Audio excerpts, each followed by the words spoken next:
Hello friends, मैं हूं हरीश और आज हम देखने वाले हैं कि यूजर डिफाइंड फंक्शन आखिर होता क्या है। चलिए तो बिना किसी देरी के शुरू कर देते हैं।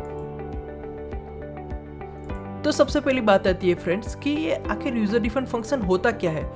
तो हमने अभी तक बहुत सारे फंक्शन देखे, जैसे कि प्रिंट एप देखा है, स्कैन एप देखा है, गेट सेट देखा है। ऐसे अलग अलग प्रकार के फंक्शन अभी तक हमने देखे हैं। सी लैंग्वेज के अंदर हम प्रोसीजरल प्रोग्रामिंग यूज करते हैं, यानी फंक्शन बना के सिर्फ उसको कॉल करना है, उसको यूज़ करना है। वहाँ पे क्लास और ऑब्जेक्ट ऐसा कोई ओओपी का कोई कॉन्सेप्ट आता ही नहीं है। यहाँ पे सिंपली फंक्शन यूज़ करते हैं हम। तो इसके अंदर हमने अभी तक जितने भी फंक्शन यूज़ किए वो प्री डिफाइन हुआ करते थे। जैसे कि कोई भी लैंग्वेज के अंदर दो प्रकार के फंक्शन आते हैं। पहले आता है प्री डिफाइन और दूसरा आता है यूज़र डिफाइन। प्री डिफाइन यानी जो पहले से इन लोगों ने बना के रखे हैं, हमें सिंपली उसको यूज़ करना है। ओके। और दूसरा आता है यूजर डिफाइंड फंक्शन, यानी यूजर खुद अपनी रिक्वायरमेंट के मुजब अपना खुद का फंक्शन बना सकता है, उसको कॉल कर सकता है, उसको एग्जीक्यूट कर सकता है। ओके, ये सब चीज हम आज सीखने वाले हैं। चलिए तो बिना किसी देरी के आगे बढ़ते हैं। यहाँ पे हम देख रहे हैं फ्रेंड्स कि यूजर डिफाइंड फंक्शन आप जो भी डिक्लेयर करते हो उसके 3 स्टेप होते हैं। पहला स्टेप फंक्शन प्रोटोटाइप, यानी आपको प्रोटोटाइप लिखना पड़ेगा ताकि कंपाइलर उसको देख के समझ पाए कि आपने कुछ इस टाइप का फंक्शन बनाया है। अगर आपने यहाँ पे प्रोटोटाइप डिक्लेयर नहीं किया है तो कंपाइलर समझेगा कि ये तो कोई फंक्शन है ही नहीं, इसको मिलेगा ही नहीं, तो वहाँ पे वो कंपाइलर एरर दिखा सकता है। इसलिए आपको सबसे पहले प्रोटोटाइप लिखना पड़ेगा ताकि वो कंपाइलर समझ जाए कि आपने कुछ ऐसा फंक्शन खुद से बनाया है। दूसरा आता है कॉलिंग अ फंक्शन, यानी आपने जो भी फंक्शन बनाया है फ्रेंड्स उसको सिंपली आपको कॉल करना है ताकि वो एग्जीक्यूट होए और आपको जो भी आउटपुट चाहिए वो आपको मिल सके। और तीसरा और लास्ट आता है फ्रेंड्स फंक्शन डेफिनेशन, यानी आपको जो भी फंक्शन लिखना है उसकी बॉडी लिखनी पड़ेगी, उसका नाम क्या देना है, उसके अंदर कितने प्रकार का डेटा पास करोगे, आपको बदले में क्या चाहिए आउटपुट में, वो जो भी कोड लिखेंगे हम उसी को बोलेंगे बॉडी ऑफ फंक्शन, या तो फिर हम बोल सकते हैं फंक्शन डेफिनेशन। ओके, तो चलिए बिना किसी देरी के VS कोड के अंदर जाते हैं और इसको प्रैक्टिकल से समझते हैं। सिंपली यहाँ पे एक फाइल बना देता हूँ, यहाँ पे लिख देता हूँ function.c। ओके, सबसे पहले हमारे जो भी मेन फंक्शन है वो वाला हम लिख देते हैं कोड। ओके, तो सबसे पहले आपको क्या करना है, सिंपली उसकी प्रोटोटाइप लिखनी है। तो प्रोटोटाइप अगर आपको समझना है तो आप कैसे कर सकते हो। सबसे पहले आपको यहाँ पे मेन फंक्शन के ऊपर इसको डिक्लेयर करना है। क्योंकि कंपाइलर जब भी आएगा फ्रेंड्स तो वो क्या करेगा, लाइन बाय लाइन एग्जीक्यूट करता जाएगा, तो उसको जो भी प्रोटोटाइप चाहिए वो सबसे पहले मिलनी चाहिए। तो यहाँ पे मैं सिंपली प्रोटोटाइप डिफाइन करूंगा। यहाँ पे मैं सिंपली लिख दूंगा कमेंट के अंदर फंक्शन प्रोटोटाइप। ओके, ताकि हमें समझ में आए कि प्रोटोटाइप है। प्रोटोटाइप के अंदर क्या आता है फ्रेंड्स, सिंपली आपको कंपाइलर को एक सैंपल दिखाना पड़ेगा कि आपने जो भी फंक्शन बनाया है वो कैसा दिख रहा है। ओके, वो क्या रिटर्न में दे रहा है, उसके अंदर कितने पैरामीटर है वो आपको यहाँ पे लिखना है। तो सबसे पहले हमें क्या लिखना है, यहाँ पे सबसे पहले आपको लिखना है रिटर्न टाइप, यानी आपका फंक्शन कुछ रिटर्न कर रहा है। अगर रिटर्न कर रहा है तो वो कौन से प्रकार का डेटा रिटर्न कर रहा है। अगर नहीं कर रहा है तो आपको क्या लिखना है, सिंपली लिखना है वॉइड। वॉइड का मीनिंग क्या होता है, कुछ भी नहीं, यानी आपका फंक्शन कुछ रिटर्न नहीं कर रहा है, यानी आपका फंक्शन कुछ रिटर्न ही नहीं कर रहा है। तो आप इस तरह से लिख सकते हो। यहाँ पे उसके बाद हमें क्या लिखना है, सिंपली फंक्शन को नाम देना पड़ेगा। नाम नहीं दोगे तो आप उसको आइडेंटिफाई नहीं कर सकोगे। तो यहाँ पे ये मीनिंगफुल आपको नाम देना है। जैसे कि यहाँ पे मैं लिख देता हूँ हेलो वर्ल्ड। ओके, हो गया। ये एक फंक्शन है फ्रेंड्स, तो इसके बाजू में हमें लिखना पड़ेगा स्मॉल ब्रैकेट और यहाँ पे कर देते हैं सेमीकोलन। ओके, हो गया। अगर आप कुछ पैरामीटर के अंदर कुछ वैल्यू पास करना चाहते हो तो वो यहाँ पे लिख सकते हो, वो हम देखते हैं। लेकिन सबसे पहले ये सिंपल जो भी प्रोग्राम है उसको देख लेते हैं। यहाँ पे हमने प्रोटोटाइप डिफाइन, तो फ्रेंड्स हमने यहाँ पे प्रोटोटाइप डिफाइन करके रख दिया है। सिंपली स्टार्टिंग में लिखना है रिटर्न टाइप, यानी आपका फंक्शन क्या रिटर्न कर रहा है, उसके बाद उसका नाम और यहाँ पे स्मॉल ब्रैकेट हो और लास्ट में सेमीकोलन। बस ये हमारा हो गया फंक्शन प्रोटोटाइप डिफाइन हो गया है। ओके, कंप्लीट हो गया। उसके बाद आपको क्या करना है, सिंपली फंक्शन की बॉडी लिखनी है। वो आप कहीं पे भी लिख सकते हो, मेन फंक्शन के ऊपर भी लिख सकते हो, नीचे भी लिख सकते हो। मैं आपको प्रीफर करूंगा कि आप मेन फंक्शन के नीचे लिखो ताकि आपको पता चले कि ये जो भी फंक्शन की बॉडी है वो सेपरेट है उससे कोड से। तो यहाँ पे सिंपली आपको क्या करना है, जो आपने ऊपर लिखा वही यहाँ पे लिखना है वॉइड हेलो वर्ल्ड। ओके, यानी कुल मिला के बात यही है कि यहाँ पे जो भी प्रोटोटाइप है और यहाँ पे फंक्शन का जो भी बॉडी है, यहाँ पे मैं लिख देता हूँ फंक्शन बॉडी, या तो फिर बोल सकते डेफिनेशन। डेफिनेशन, यानी फंक्शन के जो भी डेफिनेशन हम डिफाइन कर रहे हैं वो यहाँ पे है। ओके, यहाँ पे डिफरेंस एक ही है कि यहाँ पे हमने सेमीकोलन किया है और यहाँ पे हमने कर्ली ब्रैकेट के अंदर लिखना शुरू किया है। यहाँ पे मैं सिंपली लिख देता हूँ प्रिंट एफ, इसके अंदर मैं लिखूंगा हेलो वर्ल्ड, सेमीकोलन कर देता हूँ, स्टार्टिंग में लिख देता हूँ स्लैश एन ताकि नई लाइन में हमें प्रिंट मिले। इसको किया सेव। ओके, ये हो गया सेव हमारा। अब इसको करते हैं रन। जैसे हम रन करेंगे तो हमें आउटपुट में कुछ नहीं मिलेगा। क्यों कुछ नहीं मिलेगा? क्योंकि हमने अभी तक फंक्शन को कॉल ही नहीं किया है। अगर आप फंक्शन को कॉल ही नहीं कर रहे हो तो फंक्शन के अंदर जो भी कोड लिखा है वो एग्जीक्यूट ही नहीं होगा। जैसे कि अगर आपको कोई भी प्रिंट करना है मैसेज तो आपको फर्जियात लिखना पड़ेगा प्रिंट एफ। अगर यहाँ पे आप प्रिंट एफ नहीं लिखोगे तो आपका मैसेज प्रिंट नहीं होगा। तो हमने यहाँ पे प्रिंट एफ फंक्शन को क्या किया है, कॉल किया है। तो ठीक इसी तरह से हेलो वर्ल्ड का हमारा जो भी फंक्शन है उसको हमें कॉल करना पड़ेगा। कहाँ पे कॉल करना है? सिंपली मेन फंक्शन के अंदर। कंपाइलर क्या करेगा friends, line by line execute करेगा और जैसे ही यहाँ पे मेन फंक्शन मिलेगा तो उसके अंदर जो भी कोड लिखा है वो लाइन बाय लाइन एग्जीक्यूट करके वापस रिटर्न हो जाएगा, चला जाएगा। ओके, तो यहाँ पे आपको सिंपली कॉलिंग जो भी करना है वो मेन फंक्शन के अंदर ही करना है। यहाँ पे मैं सिंपली लिख देता हूँ हेलो वर्ल्ड स्मॉल ब्रैकेट और लास्ट में सेमीकोलन। ओके, फंक्शन के बॉडी के अंदर यहाँ पे कर्ली ब्रैकेट लिखना है, उसके अलावा आपको सिंपली सेमीकोलन ही करना है। यहाँ पे ये क्या हो गया, यहाँ पे लिख देता हूँ कमेंट के अंदर फंक्शन कॉलिंग, यानी हम फंक्शन को बुला रहे हैं। हम जैसे ही उसको बुला रहे हैं, कॉल कर रहे हैं, तो ये क्या करेगा, लाइन बाय लाइन एग्जीक्यूट करता जाएगा। ये प्रोटोटाइप है, उसको देख लेगा कंपाइलर।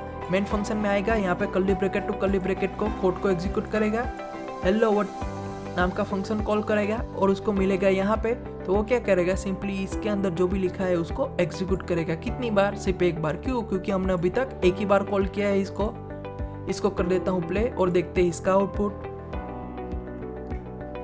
ये देखो यहाँ पे हेलो वर्ल्ड दिखा रहा है आपको। ओके, तो ये फंक्शन को अगर मैं 3 बार कॉल करूंगा तो क्या होगा, सिंपली पहली बार जब हमने कॉल किया तो वो क्या करेगा, सिंपली इसको एग्जीक्यूट करेगा एक बार, दूसरी बार कॉल किया तो वापस एग्जीक्यूट करेगा, तीसरी बार कॉल किया तो वापस एग्जीक्यूट करेगा। यानी इसके अंदर जो भी कोड लिखा है आपने वो जितनी भी बार कॉल होगा उतनी बार एग्जीक्यूट होता जाएगा। ओके, इसको वापस रन करके देखते हैं कि यहाँ पे 3 बार हेलो वर्ल्ड मिलता है कि नहीं मिलता है। ओके, तो यहाँ पे ये 3 बार हेलो वर्ल्ड मिल रहा है। इस तरह से आप सिंपली यूजर डिफाइंड फंक्शन अपना खुद का फंक्शन बना सकते हो।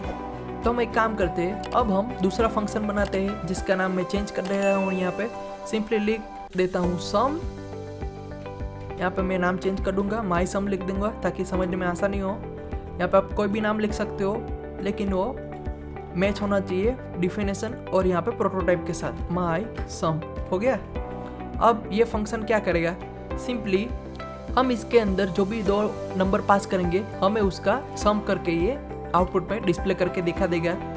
तो यहाँ पे इसकी प्रोटोटाइप चेंज करनी पड़ेगी। अब हम क्या कर रहे हैं, सिंपली यहाँ पे इसको मैं कॉलिंग को निकाल देता हूँ और सिंपली हमारा माई सम को कॉल कर देता हूँ। यहाँ पे हम पास करेंगे जैसे कि 10,20।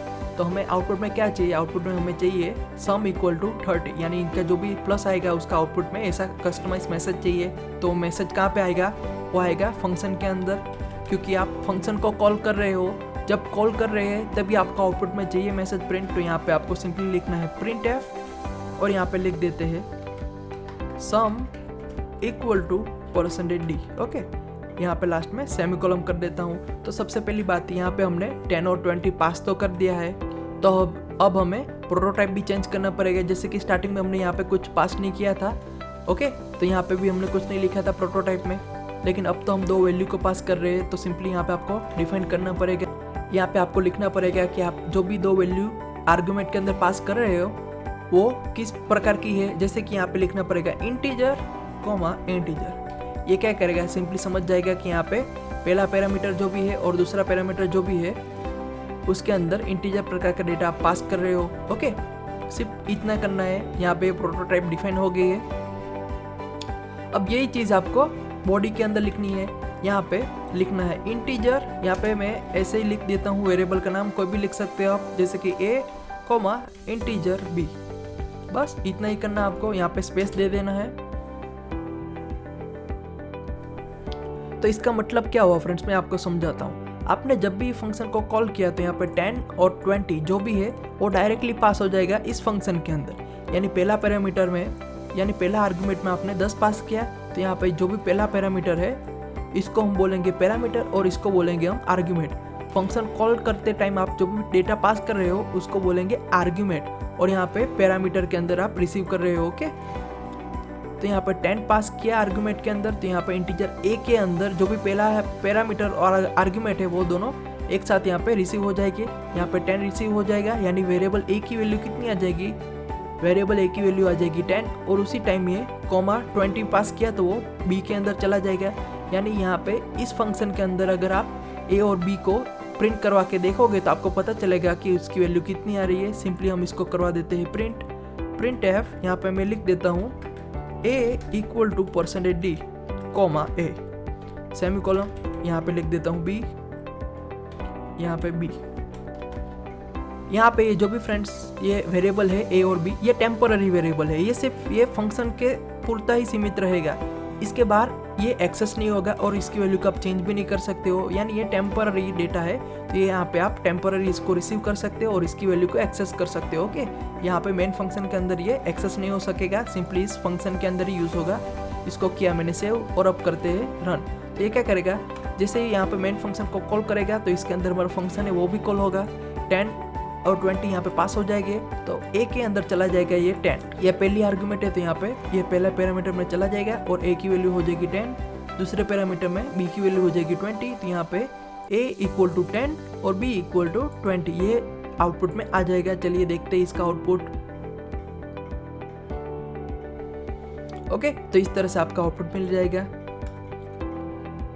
अब हमें क्या करना है, सिंपली इसको इन दोनों का जो भी सम आता है उसको डिस्प्ले करना है। तो हम यहाँ पे जो पहला कोड था वो वापस लिख देते हैं। यहाँ पे मैं लिख देता हूँ प्रिंट एफ डबल कोट के अंदर सम इक्वल टू %d। अब हमें कौन सा सम करना है, यहाँ पे कॉमा हम दो तरह से कर सकते हो, या तो फिर यहाँ पे एक इंटीजर टाइप का वेरिएबल ले लो। यहाँ पे लिख देता हूँ answer equal to a plus b। Okay, यहाँ पे मैं डायरेक्टली आंसर को पास कर दूंगा। तो यहाँ पे क्या होगा, ये जो वेरिएबल आंसर है उसके अंदर उसका आंसर स्टोर हो जाएगा और उसको हम डायरेक्टली डिस्प्ले कर रहे हैं। या तो फिर आप डायरेक्टली यहाँ पे a प्लस b ऐसे भी लिख सकते हो, आपको जैसा अच्छा लगे वो आप कर सकते हो। यहाँ पे a की वैल्यू 10, b की वैल्यू 20, तो यहाँ पे right side a plus b यानी 20 प्लस 10 कितना हुआ 30 हो गया। तो आंसर के अंदर 30 स्टोर हो जाएगा और वही चीज़ यहाँ पे आपको आउटपुट में मिल जाएगी। चलिए इसको सेव किया, यहाँ पे जाके प्ले करता हूँ। ओके, यहाँ पे आउटपुट में आ गया 30। तो अब हमें क्या करना है, अब हमें जो आंसर प्रिंट करना है फ्रेंड्स वो हमें मेन फंक्शन के अंदर करना है। तो अब हम क्या करेंगे, सिंपली ये जो भी आंसर है उसको रिटर्न करेंगे। ओके, ये रिटर्न कैसे करते हैं मैं आपको दिखाता हूँ। सबसे पहले मेन बात आती है कि यहाँ पे हमें रिटर्न टाइप चेंज करना पड़ेगा। हमारा फंक्शन कुछ रिटर्न कर रहा है, हाँ रिटर्न कर रहा है, कौन सा डेटा टाइप का वैल्यू रिटर्न करवाना है, इंटीजर। तो यहाँ पे लिख दो इंटीजर, ठीक इसी तरह से यहाँ पे भी लिख दो इंटीजर। ओके, सिर्फ इतना करो।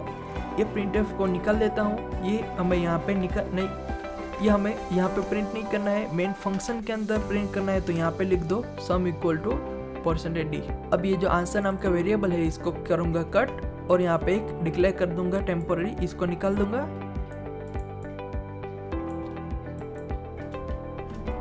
यहाँ पे डिक्लेयर कर देता हूँ इंटीजर ans। ओके, यहाँ पे मैं क्या करूँगा, सिंपली लिखूंगा ans equal to my sum small bracket के अंदर 10, 20 सेमीकोलन और यहाँ पे ans को प्रिंट कर देता हूँ। ओके, रुको फ्रेंड्स मैं आपको बताता हूँ कि यहाँ पे मैंने क्या किया है। यहाँ पे लिख दूंगा simply return answer semicolon. Okay, हो गया। अब ये पूरा का पूरा मैं आपको समझाता हूँ फ्रेंड्स। प्रोटोटाइप के अंदर हमने क्या लिखा, इंटीजर माई सम इंटीजर कोमा इंटीजर। इसका मीनिंग क्या हुआ, हमारा ये जो भी फंक्शन है वो हमें रिटर्न करेगा वैल्यू कौन सी प्रकार की, इंटीजर प्रकार की, और हम इसके अंदर दो वैल्यू पास करेंगे कौन से प्रकार के, इंटीजर प्रकार के। मेन फंक्शन के अंदर हमने क्या किया, एक सिंपल टेम्पररी वेरिएबल ले लिया जिसका नाम दे दिया ans, और इसको हम क्या कर रहे हैं, ans equal to simply function को कॉल कर रहे हैं। जैसे ये फंक्शन कॉल होगा तो यहाँ पे 10, 20 पास हो जाएगा। कहाँ पे चला जाएगा, यहाँ पे a और b के अंदर चला जाएगा। यहाँ पे इस वेरिएबल के अंदर आंसर स्टोर हो जाएगा, जैसे कि a प्लस b यानी 10 प्लस 20 कितना हुआ 30 हुआ। तो आंसर के अंदर क्या आ जाएगा, रन टाइम पर ऑटोमेटिकली यहाँ पे 30 लिख के आ जाएगा। तो यहाँ पे आंसर की वैल्यू हो जाएगी 30 और वही चीज़ हम क्या कर रहे हैं यहाँ से रिटर्न कर रहे हैं। यहाँ पे जैसे ही रिटर्न होगी तो यहाँ पे इंटीजर प्रकार का डेटा टाइप लिखना पड़ेगा आपको। अगर आपको पता नहीं है कि आप कौन से प्रकार का डेटा टाइप रिटर्न कर रहे हो तो सिंपली यहाँ पे वेरिएबल का डेटा टाइप देख लो, जैसे कि यहाँ पे इंटीजर लिखा है और हम आंसर को रिटर्न कर रहे हैं तो आंसर मैच हो गया और इसकी डेटा टाइप है इंटीजर, तो सिंपली यहाँ पे आपको इंटीजर लिखना है। सिर्फ इतना करो तो क्या करेगा, तो यहाँ पे हो क्या रहा है, आंसर जो भी मिलेगा 30 उसको ये रिटर्न कर रहा है।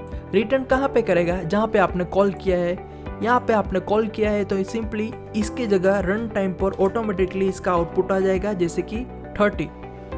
तो एकदम सिंपल इस तरह का एक्सप्रेशन रन टाइम पर जनरेट हो जाएगा और यहाँ पे वेरिएबल आंसर इक्वल टू 30 आ जाएगा और उसी टाइम हम उसको यहाँ पे सिंपली प्रिंट करवा रहे हैं, तब जाके यहाँ पे सम इक्वल टू 30 आंसर में आएगा। ओके फ्रेंड्स, हम एक काम करते हैं, लास्ट में खुद से एक फंक्शन बना देते हैं जैसे कि स्क्वायर का, जो हमें क्या करेगा, सिंपली स्क्वायर करके वैल्यू को रिटर्न करेगा और हम उसको सिंपली सेव करके यहाँ पे रख देंगे। इसको कर दिया डिलीट, वापस लिख देते हैं हैशटैग इंक्लूड, सबसे पहले बॉडी लिख देते हैं, जैसे कि ये जो भी स्क्वायर आएगा वो आएगा इंटीजर के अंदर, तो यहाँ पे सिंपली ये रिटर्न करेगा इंटीजर। नाम दे देते हैं स्क्वायर, आप कोई भी नाम ले सकते हो, small bracket curly bracket. Okay, तो ये हो गया हमारा फंक्शन बॉडी या तो फिर डेफिनेशन। इसका प्रोटोटाइप लिख देते हैं मेन फंक्शन के ऊपर, यहाँ पे लिख देता हूँ फंक्शन प्रोटोटाइप।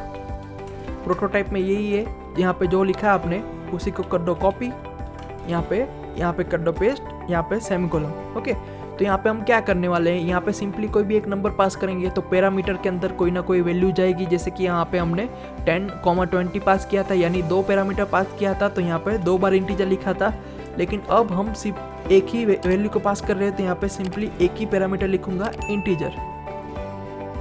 यहाँ पे इंटीजर लिखा है तो यहाँ पे बॉडी के अंदर भी रिसीव करना पड़ेगा, कोई भी टेम्पोररी वेरिएबल ले लो, इंटीजर जैसे मैं लिख देता हूँ ए। ओके, तो यहाँ पे वेरिएबल ए के अंदर टेम्पररी स्टोर हो जाएगा वैल्यू और सिंपली यहाँ पे जाके मैं क्या करूँगा, कॉल करूँगा, जैसे कि स्क्वायर स्मॉल ब्रैकेट और इसके अंदर मैं वैल्यू पास करनी है, जैसे कि यहाँ पे मैं 2 पास करूँगा तो ये क्या करेगा, सिंपली ये फंक्शन के बॉडी के अंदर चला जाएगा और यहाँ पे 2 पास किया है तो ये वेरिएबल ए के अंदर जाएगा और हमें बदले में क्या चाहिए, बदले में इसका आंसर चाहिए, जैसे कि रिटर्न कर दो कौन सा आंसर, ए इंटू ए। इसका मीनिंग क्या हुआ, हमने 2 पास किया तो यहाँ पे ए के अंदर 2 रिसीव हो गया, तो यहाँ पे 2 गुना 2 4 हो गया, तो रिटर्न 4। तो यहाँ पे ये क्या करेगा, सिंपली रिटर्न कर देगा 4। इंटीजर प्रकार का डेटा है तो इसको रिटर्न करके यहाँ पे रख देगा और रन टाइम पर यहाँ पे ऑटोमेटिकली 4 आ जाएगा। लेकिन अब हमें क्या करना है, इसको प्रिंट करना है, तो सिंपली आप यूज़ कर सकते हो फंक्शन जिसका नाम है printf। इसके अंदर मैं लिख देता हूँ आंसर इक्वल टू %d। आप इसको 2 प्रकार से कर सकते हो, या तो फिर एक वापस टेम्पोररी वेरिएबल बना दो, यहाँ पे इंटीजर टेम्प या तो फिर कोई भी नाम दे दो और यहाँ पे लिख दो वापस टेम्प इक्वल टू √2 और लास्ट में यहाँ पे प्रिंट करवा के देख दो टेम्प सेमीकोलन। ये भी कर सकते हो। अगर यहाँ पे आपको टेम्पोररी वेरिएबल नहीं लेना है तो डायरेक्टली आपको फंक्शन को कॉल करना है, कहाँ पे, जहाँ पे इसकी वैल्यू डिस्प्ले करनी है, जैसे कि यहाँ पे टेम्प को निकाल देता हूँ और यहीं पे डायरेक्टली फंक्शन को कॉल कर देता हूँ। इसके अंदर मैं 3 पास करूँगा और इसको कर देता हूँ सेव। चलिए तो इसको रन करके देखते हैं इसका आउटपुट क्या आता है। यहाँ पे हमने 3 पास किया तो यहाँ पे वेरिएबल एक ही वैल्यू हो जाएगी 3 इंटू 3 कितना होता है, 9 होता है, तो उसको कर देगा रिटर्न और यहाँ पे रन टाइम पे जाके रख देगा 9। तो इस तरह से आउटपुट में आपको 9 मिल जाएगा। तो हम एक काम करते हैं, इसके अंदर एक और फीचर ऐड कर लेते हैं। यहाँ पे लिख दूंगा इंटीजर इनपुट। अब हम यूज़र को बोलेंगे कि आप कोई भी एक वैल्यू पास करो, जैसे कि यहाँ पे लिख देता हूँ enter any number semicolon scanf %d comma input, लेकिन सबसे पहले एंड इनपुट। आप कोई भी वेरिएबल का नाम दे सकते हो यहाँ पे। तो यहाँ पे हो क्या रहा है, यूज़र खुद से कोई ना कोई नंबर पास करेगा और उसको इनपुट देगा। जैसे कि यूज़र ने इनपुट के अंदर 5 पास किया तो यहाँ पे इनपुट नाम के वेरिएबल के अंदर आपको 5 मिल जाएगा। तो अब आपको क्या करना है, सिंपली यहाँ पे 3, 2, 1 ऐसा कुछ पास नहीं करना है, डायरेक्ट वेरिएबल को ही पास कर दो। यहाँ पे मैं डायरेक्टली पास कर दूंगा इनपुट। अगर यूज़र ने यहाँ पे 3 इनपुट किया है तो यहाँ पे इनपुट की जगह 3 चला जाएगा। अगर यहाँ पे 5 इनपुट किया है तो यहाँ पे 5 चला जाएगा। ओके, तो हमें यहाँ पे फिक्र करने की कोई ज़रूरत ही नहीं है। अब ये ऑटोमेटिकली ये सब देख लेगा और इसको कर देते हैं रन और चेक करते हैं इसका आउटपुट। जैसे कि यहाँ पे मैं लिख देता हूँ 5, तो इसका आउटपुट क्या आना चाहिए। यहाँ पे मैं जैसे ही 5 लिख के एंटर करूँगा तो यहाँ पे इंटीजर इनपुट जो भी वेरिएबल है उसकी वैल्यू हो जाएगी 5। तो यहाँ पे स्क्वायर उसके अंदर हमने 5 पास कर दिया है, ऐसा समझ लीजिए। तो रन टाइम पर ये स्क्वायर के अंदर 5 पास हो जाएगा और यहाँ पे बॉडी के अंदर इंटीजर ए के अंदर मिल जाएगा आपको 5, यानी वेरिएबल ए की वैल्यू हो जाएगी 5। यहाँ पे ये क्या करेगा, सिंपली रिटर्न कर देगा 5 × 5 यानी 25। और यहाँ पे ये कॉल कर रहा है हम, वहाँ पे जाके सिंपली रिटर्न कर देगा। यहाँ पे जहाँ पे हम कॉल कर रहे हैं वहाँ पे 25 लिख के आ जाएगा, रिटर्न हो जाएगा वैल्यू। तो इस तरह से ये पूरा चलेगा। चलिए यहाँ पे एंटर करके दिखाता हूँ आपको, ये देखो इस तरह से आपका आउटपुट आ रहा है। ओके फ्रेंड्स, आई होप आज की वीडियो में आपको बहुत कुछ नया जानने को मिला होगा। मुझे पता है ये वीडियो थोड़ी लंबी हो गई है, लेकिन मुझसे बन सके उतना मैंने आपको डिटेल्स में ये एक्सप्लेन किया है। आगे हम जैसे भी इसका प्रोग्राम लिखेंगे तो उसके अंदर आपको ये सब अच्छे से समझ में आएगा। आप खुद से भी ये प्रैक्टिस कर सकते हो। यहाँ पे मैंने जितना कंटेंट दिखाया है आप उतना ही सीखो, ऐसा मैं नहीं कर रहा हूँ, क्योंकि यहाँ पे मुझसे जितना हो सके उतना मैं आपको पढ़ा रहा हूँ। लेकिन आप इंटरनेट के ऊपर सर्च करके वहाँ पे भी कंटेंट आपको मिल जाएगा, तो वो भी आप देख सकते हो, आपको रेफरेंस में आसानी होगी। ओके फ्रेंड्स, आई होप आज की वाली वीडियो में आपको बहुत कुछ नया जानने को मिला होगा। तो फिर मिलते हैं नेक्स्ट वीडियो में। Thank you for watching.